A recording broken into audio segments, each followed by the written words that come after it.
أنا أدعم وبكل قوة استخدام الغازات السامة ضد القبائل غير المتحضرة.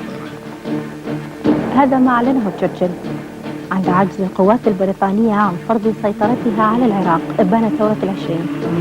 فمن هو المتحضر ومن هو غير المتحضر؟ ثم ما هي مقاييس التحضر عند السيد تشرشل؟ هل هي استلاب حقوق الشعوب في تقرير مصيرها واختيار حياتها بالطريقة التي تريد؟ يبدو أن هذا هو مقياس التحضر عند تشرشل، وهو ما درج عليه أحفاده ساسة الغرب.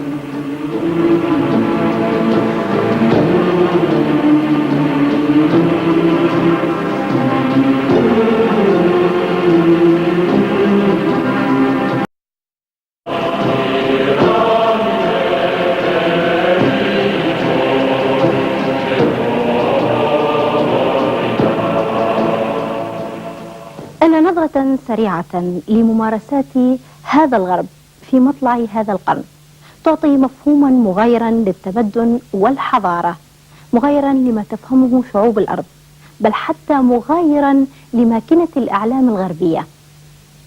فهل هذا المفهوم هو الذي تعبر عنه هذه الممارسة هو المترسب في ذهن الغرب؟ إن المتتبع للتاريخ الحديث يجد دائما أن الدولة التي تنفرد بقوتها عند انعدام التوازن الدولي تتيح لنفسها استخدام كل وسائل القوة والإرهاب، ولا يردعها بذلك لا قانون دولي ولا رادع أخلاقي. ونراها أيضا تفرض هيمنتها على بقية الشعوب، الالتزام بتلك القوانين الدولية التي لا تعدو كونها أكثر من قوانين الصورية، وضعتها قوة غالبة لاستعباد قوة مغلوبة من أجل تنفيذ رغباتها وخدمة مصالحها. الورثة الشرعيون للإمبراطورية التي غابت عنها الشمس الأمريكان استخدموا في الحرب العالمية الثانية القنبلة النووية ضد مدينتي هيروشيما وناكازاكي، وبها حسمت الحرب لصالح دول الحلفاء وخرجت أمريكا قوة عظمى. إلا أن المدينتين الآمنتين لم تحصدا سوى دمار وخراب استمر حتى يومنا هذا. أنه التحضر. بعد تلك الحرب الملعونة عقدت معاهدة جنيف، وصدرت لائحة حقوق الإنسان، ووقعت جميع الدول الخاسرة والمنتصرة على معاهدة حظر استخدام الأسلحة الفتاكة التي قد تستمر تأثيراتها ل3 أجيال وربما أكثر. مأساة فيتنام وقصة حربها الطويلة مع الولايات المتحدة لم تغادر الأذهان بعد، وحتى بعد توقيع معاهدة الحظر استخدمت أمريكا أسلحة الدمار الشامل ضد أبناء الشعب الفيتنامي. آثار هذا السلاح ما تزال باقية حتى على الأجيال التي لم تعاصر هذه الحرب، والبقية تأتي. Let's remember Agent Orange, the chemical defoliant that was sprayed all over Vietnam.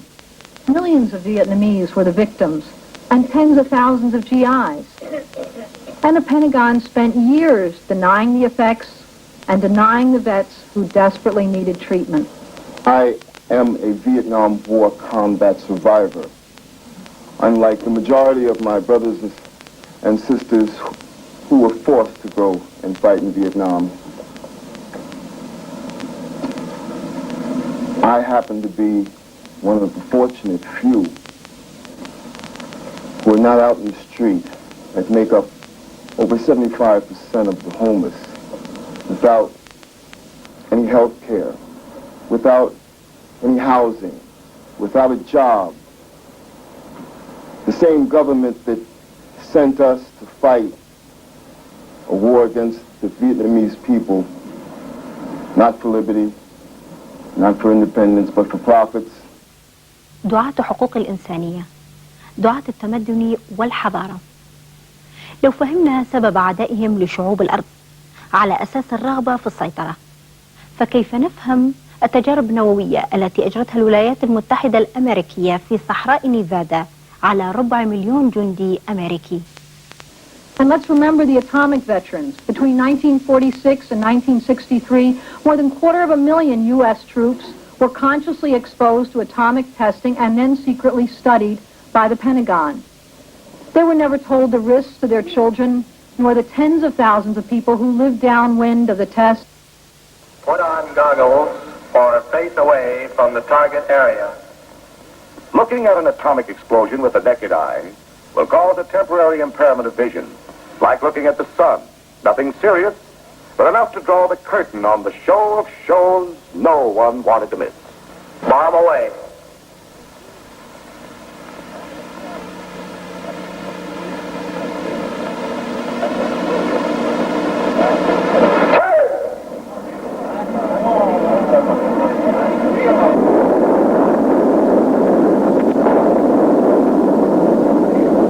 I myself walked up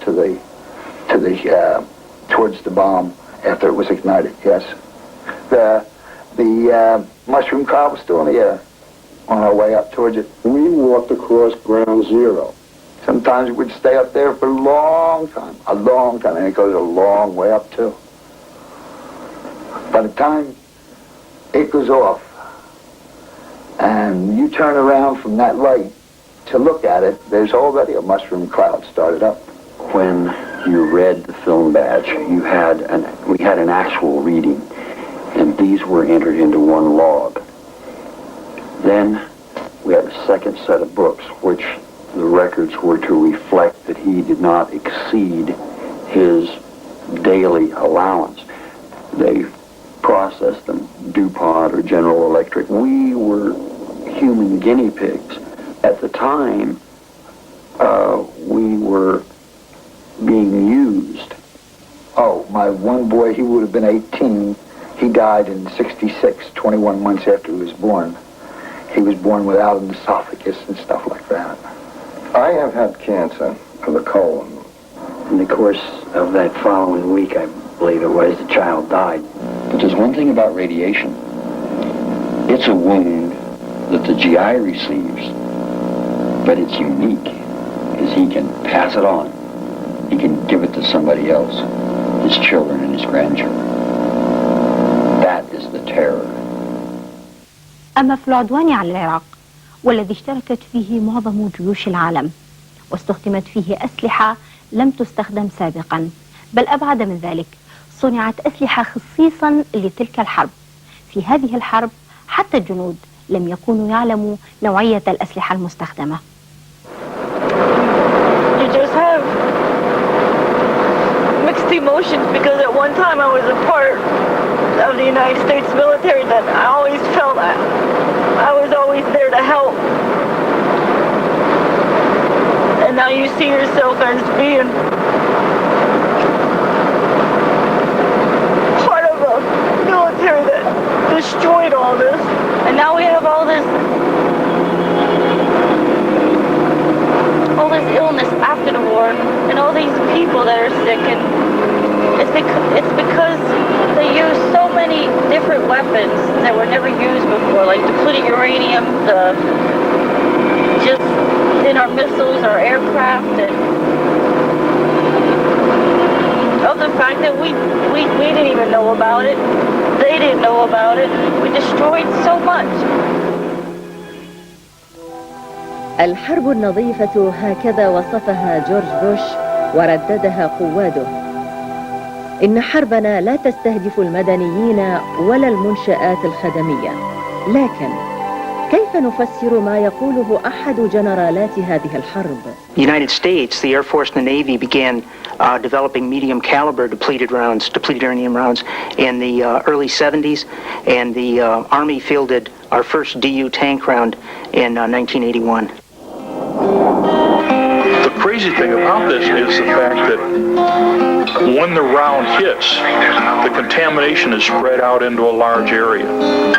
This means that RGIs, as well as Iraqi troops and civilians, have been flooded with uranium dioxide in their lungs.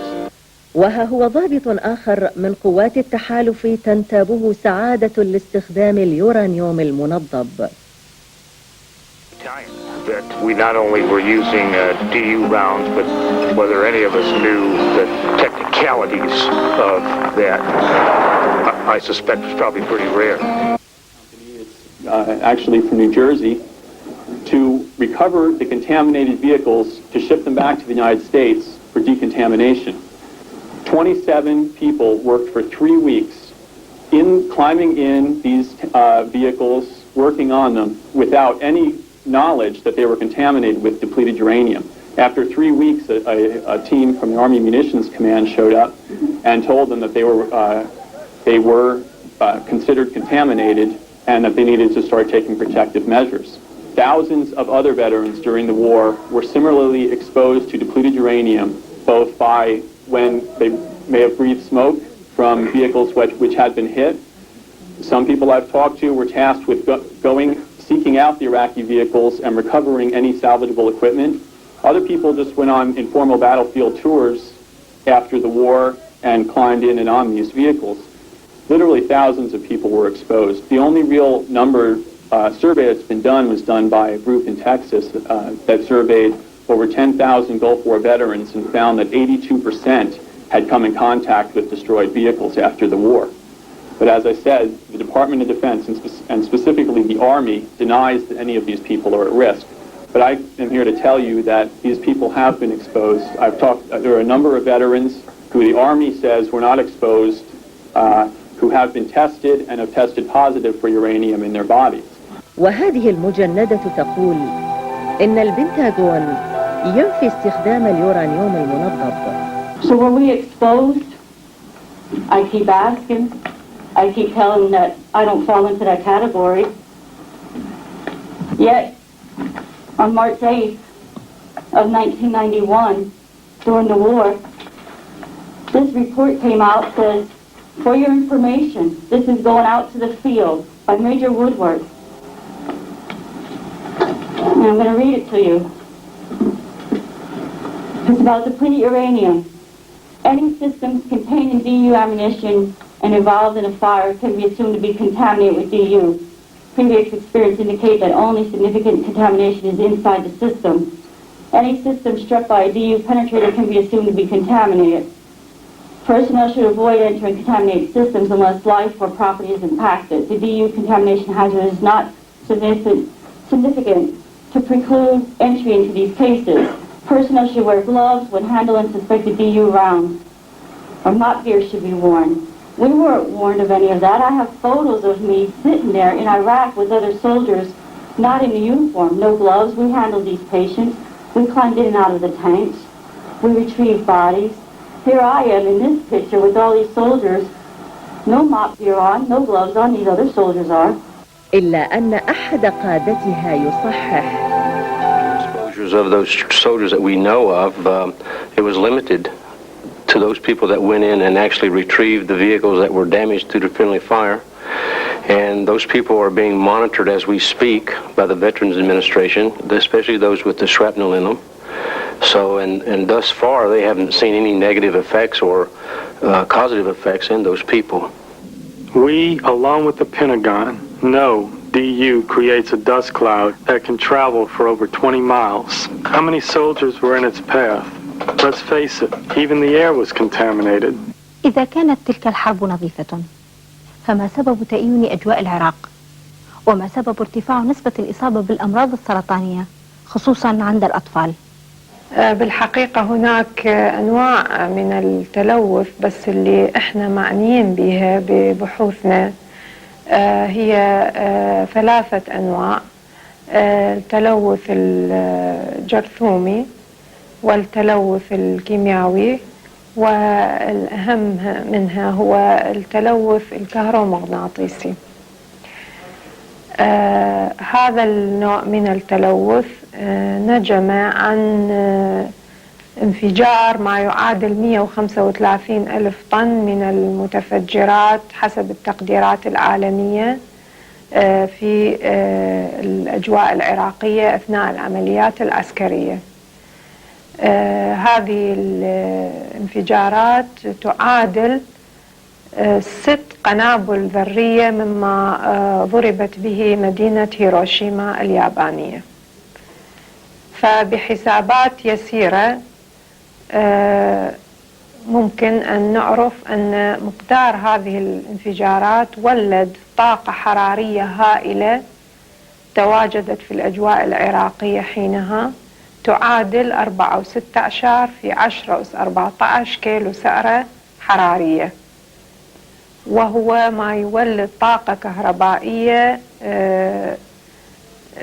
تساوي الطاقة الكهربائية المطلوبة لإنارة كل الولايات المتحدة الأمريكية لمدة عام كامل. الخطورة أنه هذا المجال الكهرومغناطيسي الذي تحدثت عنه تقارير إذاعية بأثناء العدوان، وبعض الإذاعات قالت أن تأين الأجواء العراقية وصل إلى حدود جنوب روسيا، تسبب في تأين الأجواء العراقية. Tens of thousands of people dying from it, marasmus, bad water and nutrition killing thousands and thousands of people. They were suddenly seeing things that were very difficult to diagnose and they hadn't seen before. Some they could detect. Sudden increases in leukemia, particularly among children. Sudden increases in tumors. Birth defects, unlike anything they had seen before. Today, there is no weapon that can challenge the Pentagon militarily. There's only one thing the Pentagon fears. That's people informed and mobilized and angry. It's the only way testing stopped. It's the only way wars are challenged. It's the only way Agent Orange was packed up.